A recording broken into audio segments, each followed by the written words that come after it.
बाबा साहब का जो कर्तृत्व है, जो उन्होंने किया है, जो उनकी थॉट प्रोसेस है, जो उनका सोचने का तरीका है, उसके बारे में बात करनी चाहिए। जहां तक बाबा साहब की बात है, दो महत्वपूर्ण व्यक्ति उनके जीवन के हैं, ज्योतिबा फुले और गौतम बुद्ध। अभी बुद्ध से ही अगर हम शुरू करें, गौतम बुद्ध ने घर छोड़ा, कोई कुछ बताता है, कोई कुछ बताता है, लेकिन सही बात यह है कि साक्य संघ के सिद्धांत में उनको बाध्यता थी या तो लड़ाई में जाए या घर छोड़े, और उन्होंने मानवता के लिए लड़ाई में जाना ठीक नहीं समझा, इसलिए उन्होंने अपना जो उनके राजा पिताजी थे उनके क्षेत्र का जितना एरिया था उसको छोड़ दिया। गौतम बुद्ध ने, आप बहुत सारे सभी लोग बहुत सारी बातें करते हैं, एक बात, एक विशेष बात गौतम बुद्ध जी की, वो किसी के पास गए नहीं, जीवन पर्यंत आइए आप मेरी शरण में आओ या मेरे विचारों को स्वीकार करो, वो किसी को कहने नहीं गए। लाइफ लॉन्ग उनके पास गए, उनके परिवार के लोग गए, राजा गए, महाराजा गए, डाकू गए, सब गए, लेकिन वो किसी के पास नहीं गए। लेकिन एक आदमी के पास गए, पूरी लाइफ में एक आदमी के पास वो गए, घर गए उसको मुझे स्मरण कराना है, क्यों गए।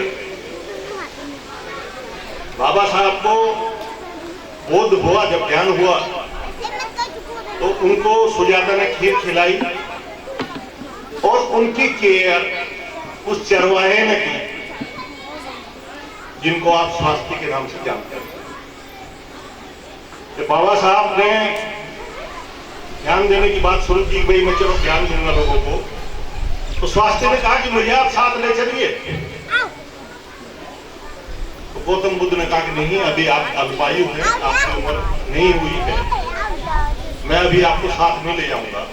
और जैसे ही उनकी उम्र पूरी हुई, चरवाहे की आयु व्यस्त हुई, तो गौतम बुद्ध उसको लेने के लिए उनके घर गए। क्यों? सवाल यह है कि क्यों?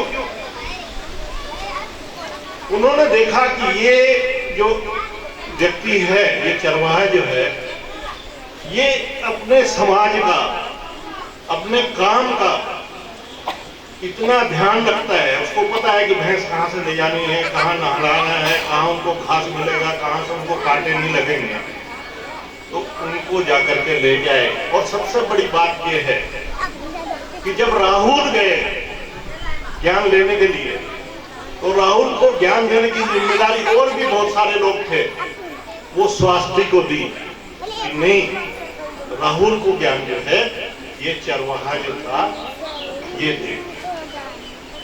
मतलब क्या है, समाज की व्यवस्था सबसे अहम माना उन्होंने। आप जो काम कर रहे हैं वो वही काम कर रहे हैं जो गौतम बुद्ध चाहते थे। इसके लिए आप सब बधाई के पात्र हैं, मेरी तरफ से आपको सबको बधाई। दूसरा जो व्यक्ति है इम्पोर्टेंट, ज्योतिबा फुले। ज्योतिबा फुले को ज्यादातर जो लोग, क्योंकि वो फूल का व्यापार करते थे, खाली यही मानते हैं कि माली थे, माली जाति से। ऐसा है नहीं। मैं 2 साल पहले उनके पैतृक गांव में गया, जहां उनके दादाजी रहते कटपुल में, और मैंने स्टडी किया वहां पे।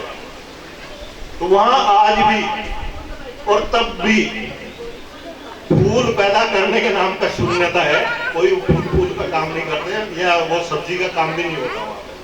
आज भी वहां पे गन्ने की, गेहूं की और प्याज की, वो सब चीज जो वो आम चीज के लिए मतलब इस्तेमाल के लिए खेती है, किसानी है, वही होती है। आज भी वो किसानी करते हैं, उनका पूरा परिवार, क्योंकि वो तो उनके दादाजी ने एक वो जमींदार था, उसको अपना कुलकर्णी को निपटा दिया, मार दिया, तो चले गए, वहां से छोड़ के जाना पड़ा, दूसरी जाके फंस गए, और वहां पे भी काम नहीं चला, तो तीसरी जगह बच गए पुणे में आकर के, जहां से उन्होंने फूलों का काम किया। तो चूंकि वो पिताजी फूलों का काम करते थे, तो वो फूले फुले हो गए, तो वो भी एक पहलू है। लेकिन जब ज्योतिबा फुले ने समाज की सेवा करने की ठानी,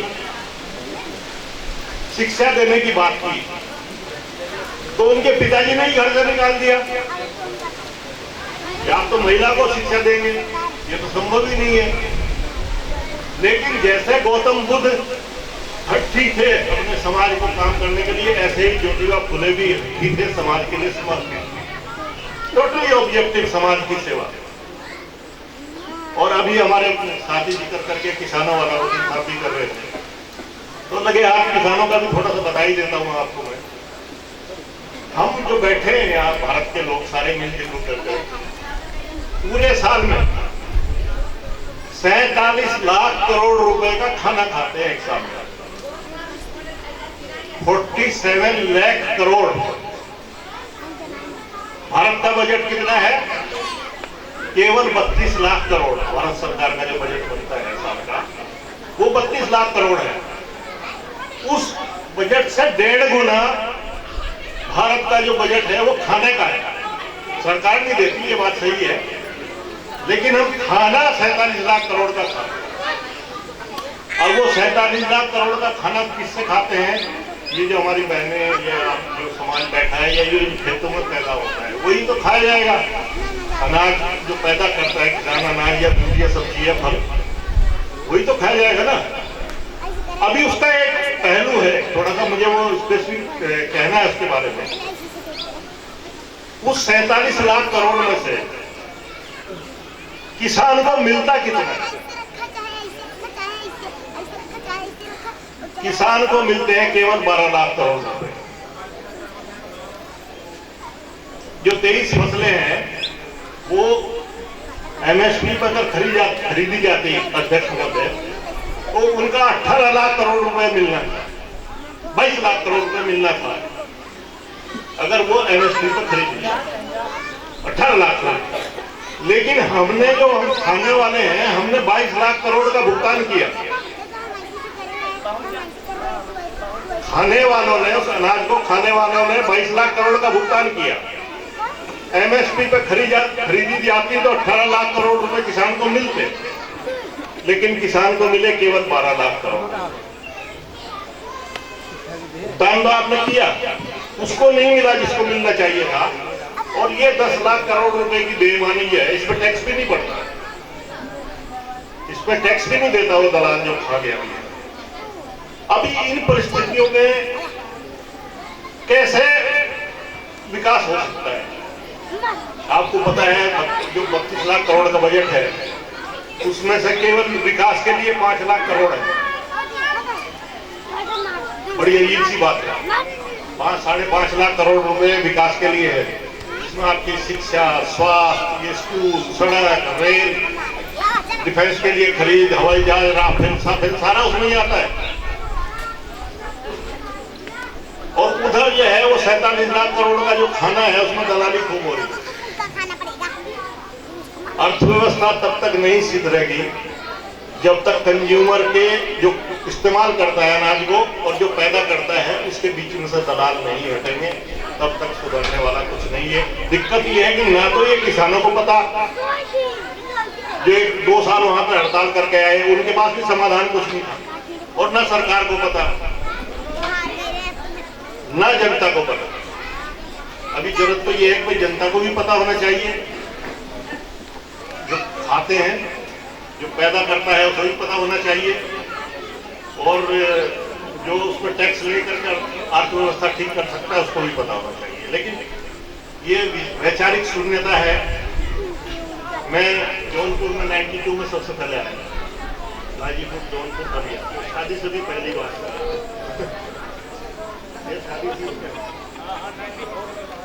हाँ, तो 92 में भी आया था। गाजीपुर जौनपुर बलिया तीनों जगह दौरा किया था। तब मैं उत्तर प्रदेश का महासचिव हो सकता। एक चीज और भी आती, हमारे में खुश हो रहा था, एक प्रजापति हमारे साथी बोल रहे थे,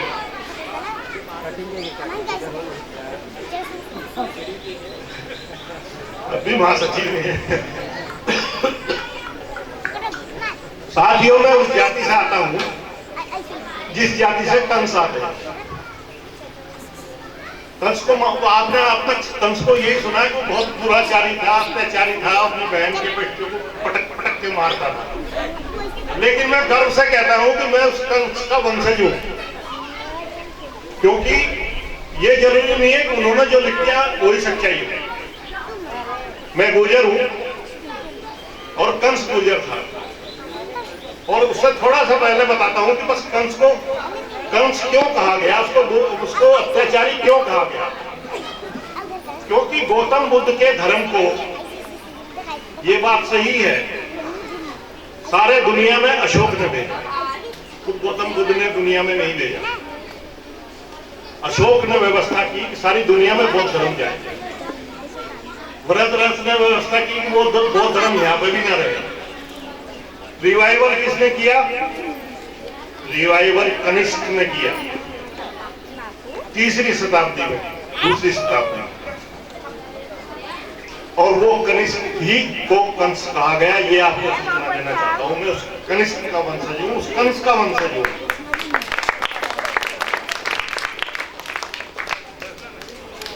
ये फैक्ट है।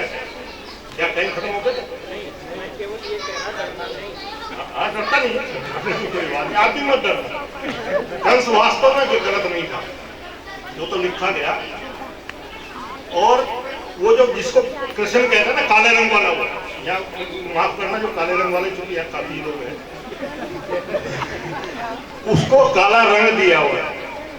कहीं वो श्याम है, वो कहीं कृष्ण है, कहीं वो रात को आया, कहीं कुछ आया, उसका कुछ पता सता नहीं। सही बात यह है कि उड़ीसा से चल करके एक आदमी जा करके उन्होंने आपस में लड़ा करके वहां के जो राजा वाजा थे, उसने अपना सिस्टम कब्जा लिया, लेकिन उसको थोड़े दिन ही रहने दिया।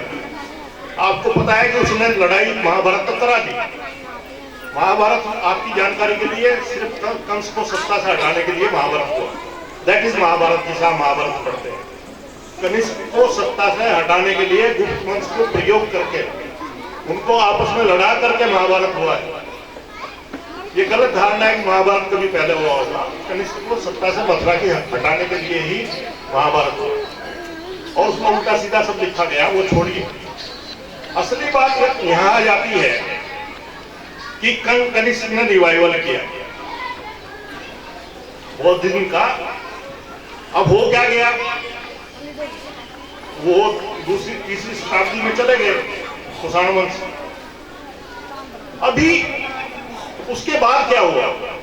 आपसे रिक्वेस्ट है कि जो क्या पढ़े लिखे लोग हैं, आप ह्वेनसांग को पढ़िए।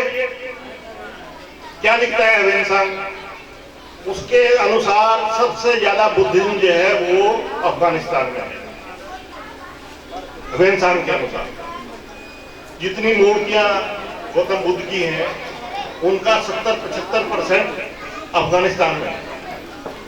वहां के राजा सारे के सारे उस टाइम की 6ठी शताब्दी तक उसने जितना वर्णन किया, बहुत सारा वो लिखा कि साहब यहाँ इतने संघाराम है, यहाँ इतने संघाराम है, यहाँ इतने संघाराम है, और इसमें 3000 लोग हैं, इसमें 2000 लोग हैं, इसमें 1000 लोग हैं। वहां से शुरू किया अफगानिस्तान से, और पूरा का पूरा भारत में 6-7 साल तक वो यही करता रहा। सब जगह का लिखा, सबका नाम लिखा। जिसे कन्नौज कहते हैं, कान्नेकुब्ज को कुबड़ी वाला कान्नेकुब्ज जो नाम है, मुझे कोई कब कह रहा था कि मैं कान्नेकुब्ज का पढ़ा हूँ। मैंने कहा कान्नेकुब्ज नाम क्यों है, तो ये तो पता नहीं है। मैंने कहा वहां की कन्याएं कुबड़ी होती थी, इसलिए कान्नेकुब्ज है। राजा की लड़की कुबड़ी थी, वो कन्या जो थी वो कुब्ज हो गई। खैर छोड़िए, वो उसमें जाने की जरूरत नहीं है। हमारा कंसर्न ये है कि समाज में जो बराबरी है, ये सबसे बड़ा इशू है। और बराबरी के लिए सबसे बड़ा इशू ये है कि जब हम अपने अंदर से नहीं निकालेंगे कि ये मेरे से छोटा है, ये जाति मेरे से छोटी जाति है, ये मेरे से बड़ी जाति है, तो जो सिस्टम हमारे अंदर मौजूद है, जब तक हम उसको नहीं निकालेंगे तब तक भला होने वाला है। और रही राजनीति, जिसे आप राजनीति कहते हैं, वो वोट नीति है। अब तक राजनीति तो है नहीं। बाबा साहब ने परिभाषा दी है राजनीति की, उसको पूछो, किसी एमएलए को पूछ लो, किसी सांसद को पूछ लो भाई राजनीति की डेफिनेशन क्या है, तो वो बता ही नहीं पाता। बाबा साहब ने डेफिनेशन दी है, to create common will among peoples is politics. लोगों में समान भावना जागृत करना ही राजनीति है। समान भावना, समाज के लिए जो जरूरत की भावना, उसको पैदा करना ही राजनीति है। और लोग बाग जो है वो राजनीति मास्टर की है, सत्ता की चाबी है। सिर्फ अगला वाला सेंटेंस याद है, पिछले वाला याद नहीं है। Politics is the master key, politics master key है, लेकिन जो पहला सेंटेंस है, to create common will among peoples is politics, उसको यूज करते हुए वो सत्ता की चाबी है। तो हमारे ये जितनी बहनें हैं जिन्होंने चुनाव लड़ा है, बेटियों ने चुनाव लड़ा है, बिल्कुल तैयार हो जाओ, ये काम आपने पूरा करना है। और जो हमारे युवा हैं उन्होंने करना है। इसी के साथ में अपनी बात साथियों, जय भीम, जय भारत।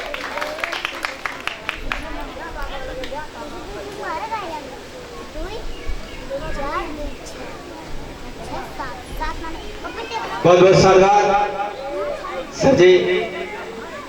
वैसे आपने कम समय लिया क्योंकि इधर आपको अभी सहारनपुर के लिए निकलना है, लेकिन इधर आप अध्यक्ष जी को सुनकर जाएंगे और इधर हमारा कोई सक्रिय कार्यकर्ता, इसके लिए इधर यहाँ इधर छोड़ने के लिए अभी नियर अबाउट आधे पौने घंटे के बाद आपको सर जी को गाड़ी पकड़ानी है। तो हम आपके बीच में आहूत करने से पहले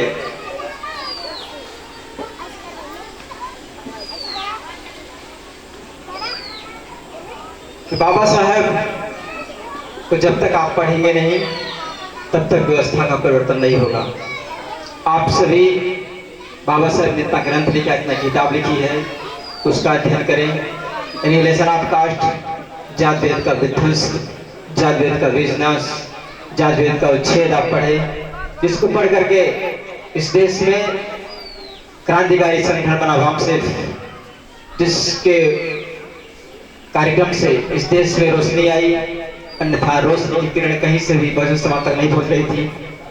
वामसेफ ने आपको तर्क सिखाया, आपको ज्ञान दिया, आपको विज्ञान से अवगत कराया और आपको दोस्त क्या है, दोस्त कौन है और दुश्मन कौन, इसकी पहचान कराई। तो वामसेफ ने आपको ये लाइट हाउस दिया है, ऊर्जा का संचार किया है और रोशनी दी है।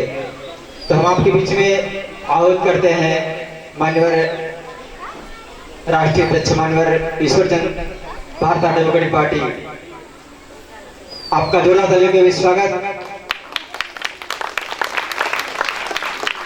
कि हम जाग गए हैं, कुछ करके दिखा देंगे, हम जाग गए हैं, कुछ करके दिखा देंगे। अहीम तेरे चरणों में सारा जहां झुका देंगे, सारा जहां झुका देंगे। आपके तालों को भी चावन करते हैं, आप आए अपने मुहार सभा को संबोधित करें।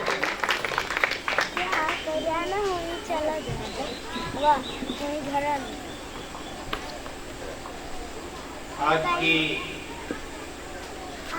इस सभा की अध्यक्षता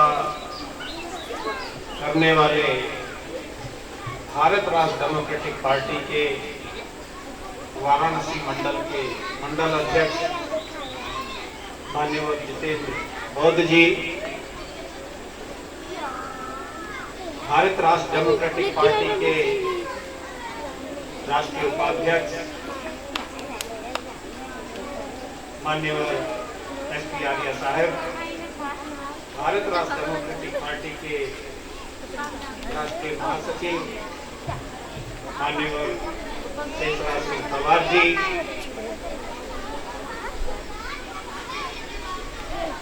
हमारे वामसेफ संस्था के बहुत सुलझे हुए वरिष्ठ और बहुत पुराने कार्यकर्ता माननीय राजमणि निगम जी, मंच पर विराजमान भारत राष्ट्र डेमोक्रेटिक पार्टी के जिला जौनपुर के अध्यक्ष माननीय हरिप्रकाश बौद्ध जी,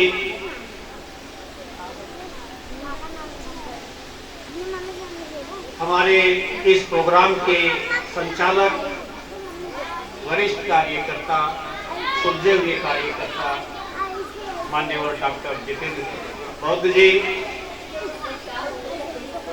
इस जिला के वरिष्ठ बीडीपी के वरिष्ठ कार्यकर्ताओं, हमारे 2022 उत्तर प्रदेश विधानसभा के ऐतिहासिक प्रत्याशियों और उन इतिहास में,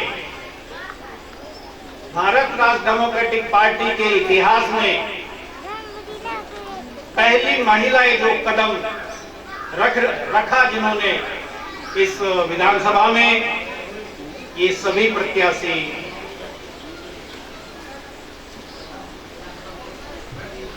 भाइयों बहनों, बेटियों एवं प्यारे बच्चों,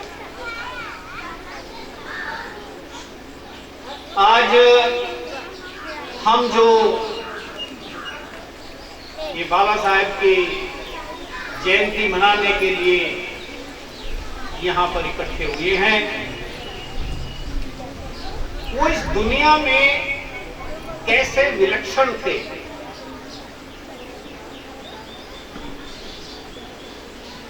ये सारी दुनिया जानती है। मैं आपको केवल एक उनके लिए संबोधन करूंगा। 1978 में जो एक पुस्तक आई, रेमिनेंसेस ऑफ नेहरू एज, यानी कि नेहरू के जमाने की यादें,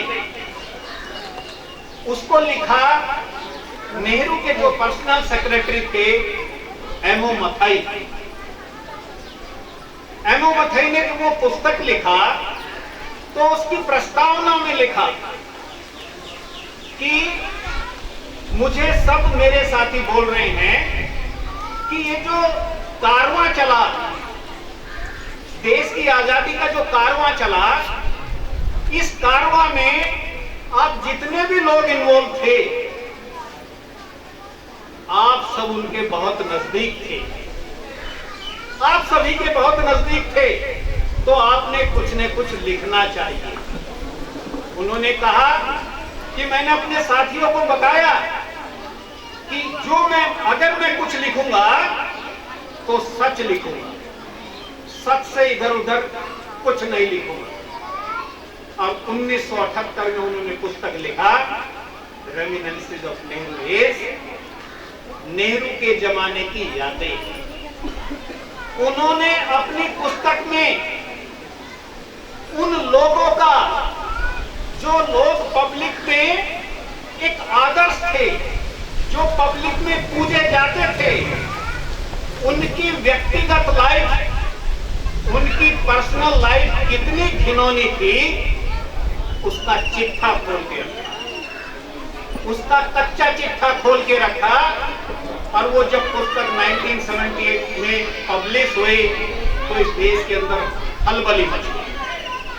ये देश में लोग बोलने लगे कि ये क्या लिख दिया इसने, क्योंकि जो लोग पूजनीय थे पब्लिक में, उनकी व्यक्तिगत जीवन, उनका पर्सनल लाइफ घिनौनी लाइफ। लेकिन जब वही व्यक्ति बाबा साहब के ऊपर लिखता है तो वो कहता है, he was a remarkable mind who richly deserved salute of all Indians. वो महान व्यक्ति थे जो हर भारतीय के लिए वंदनीय है। वो बाबा साहब थे, ऐसे थे हमारे बाबा साहब। साथियों, अपनी बात आगे बढ़ाने से पहले मैं चाहता हूं, आप जो इस देश के लिए इस संस्था के साथ काम कर रहे हैं, इन लोगों के साथ काम कर रहे हैं, सब मिलकर जो काम कर रहे हैं, इस देश के इतिहास में आपका काम बहुत ही अलग है, विलक्षण है। यानी जिस आजादी के लिए आप लड़ रहे हैं, अभी आजादी नहीं मिली, आप जिस इंसानियत के लिए लड़ रहे हैं, वो साधारण काम नहीं है। मेरी आपसे अपेक्षा है कि आपकी व्यक्तिगत लाइफ भी विलक्षण होनी चाहिए, बाबा साहब जैसी होनी चाहिए। क्योंकि अगर व्यक्तिगत लाइफ ठीक नहीं है तो कारवां ऐसे ही नष्ट हो जाएगा, हजारों लोगों की जिंदगियां ऐसे ही बर्बाद हो जाएगी जैसे एक कारवां भी चला और वो कारवां जीरो हो गया। क्यों कारवां जीरो हुआ? क्योंकि उसको लीड करने वालों की जो व्यक्तिगत लाइफ थी, वो व्यक्तिगत लाइफ सही नहीं थी। इसलिए हम बार बार कह रहे हैं कि हमारे साथ काम करने वाले लोगों के अंदर 5 क्वालिटी होनी चाहिए। नंबर 1, वो ईमानदार होना चाहिए। ईमानदारी 2 प्रकार की, एक व्यक्तिगत जीवन की ईमानदारी और एक समाज के प्रति ईमानदारी।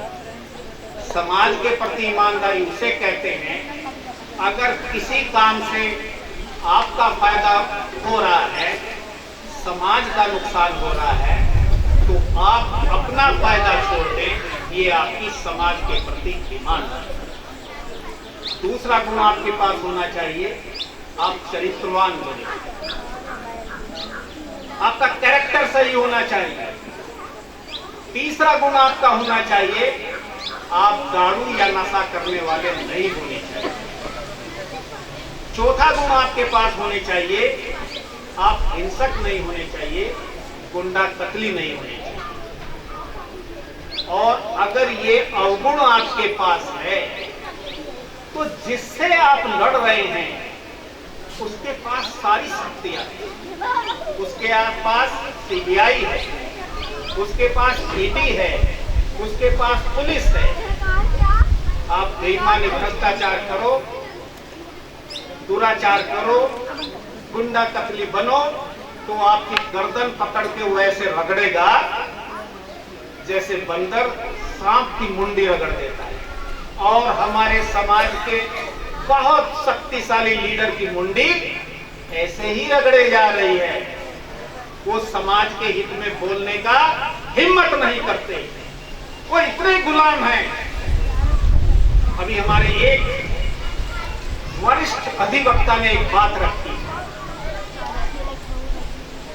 कि जब उन्होंने एक दरख्वास्त किया, उन्होंने एक आशा व्यक्त किया कि अगर हमारी पार्टी सत्ता में आती है तो वो जो काले कानून उन्होंने बनाए हैं वो काले कानून बदल जाने चाहिए। और उन्होंने ऐसा जताया कि मुझे समझ में नहीं आता कि जब समाजवादी पार्टी, बहुजन समाज पार्टी जो अपने आप को दावा कर रही है कि वो इस दलित शोषित समाज की पार्टी है, तो उसने वो काले कानून क्यों नहीं बदले। मैं यही जवाब आप सबको देना चाहता हूं। साथियों, इस देश के अंदर अगर ब्राह्मणी व्यवस्था के जनक, ब्राह्मणी व्यवस्था के पोषक और ब्राह्मणी व्यवस्था के संचालक, ब्राह्मणी व्यवस्था के संरक्षक जिस भी पार्टी में होंगे तो वहां पर बात इन ब्राह्मणी व्यवस्था वालों की ही चलेगी, वहां पर किसी दूसरे की बात नहीं चलेगी। और जो पार्टियां सत्ता में आई वहां पर ये ब्राह्मणी व्यवस्था के जो जनक, पोषक, संरक्षक, ये